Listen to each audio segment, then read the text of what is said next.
کہ ظاہر ہے آپ سفارتکاری اور اس سے متعلقہ امور سے بھی آپ بہت براہ راست آپ اس کا حصہ رہے ہیں، تو آپ ذرا اس میں بتائیے کہ پاکستان کے اینگل سے کیا کہیے گا؟ یعنی ظاہر ہے ٹھیک ہے ابھی جو مذاکرہ شرم الشیخ میں اور اس میں تو اس طریقے سے نہیں، لیکن ظاہر ہے ٹرمپ کے ساتھ جو کچھ ممالک نے ملاقات کی اس میں پاکستان کے سربراہ مملکت بھی تھے، تو یہ مستقبل کا منظرنامہ جو بھی ہوتا ہے ایسے پاکستان کتنی اچھی یا آکورڈ پوزیشن میں آتا ہے اپنے ڈومیسٹک آڈینس کے اعتبار سے بھی، یہاں کے عوام کے اعتبار سے بھی، اور انٹرنیشنل یعنی ٹرمپ اور یہ ان کے اعتبار سے بھی؟ ڈومیسٹک پہ تو کچھ نہ کچھ اثر یہ ہوگا کہ کچھ لوگ ناپسند کریں گے. بڑی تعداد جو پاکستان میں ہے، میرا خیال ہے کہ وہ اگر نتائج ان کو ٹھیک ہوتے نظر آئے، خون ریزی بند ہوتی نظر آئی، تو وہ قبول کر لیں گے پاکستان کا کچھ نہ کچھ کردار. اب آئیے بین الاقوامی طرف. دیکھیے پاکستان کے جو سلامتی کے خطرات ہیں، جو پاکستان کے سلامتی کے سارے تصورات ہیں، وہ سب انڈیا اورینٹڈ ہیں، بھارت کی طرف ہیں. تو پاکستان نے کبھی یہ سوچا نہیں ہے کہ وہ مشرق وسطیٰ کا عسکری رکھوالا ہوگا.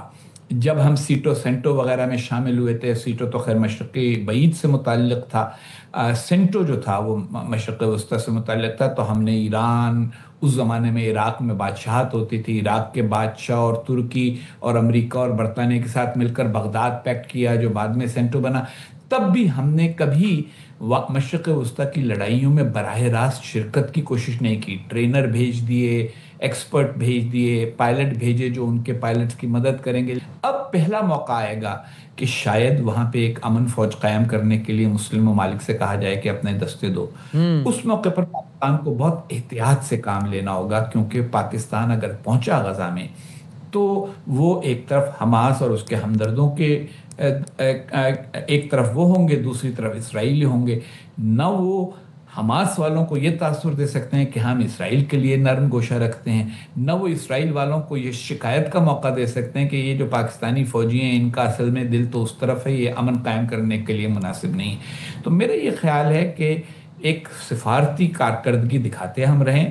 وہ آپ نے پرانا سنا ہوا ہوگا جس میں تھا کہ بھئی آنیاں جانیاں میری دیکھو، تو یہ آنیاں جانیاں ہم دکھاتے رہیں، لیکن ہم براہ راست کردار صرف اس حد تک ادا کریں کہ فلسطینیوں کو ان کے حقوق ملیں، اور فلسطینیوں کو کے دفاع کے لیے کچھ اگر اقدامات عالمی برادری کر رہی ہے تو اس کی ہم حمایت کریں.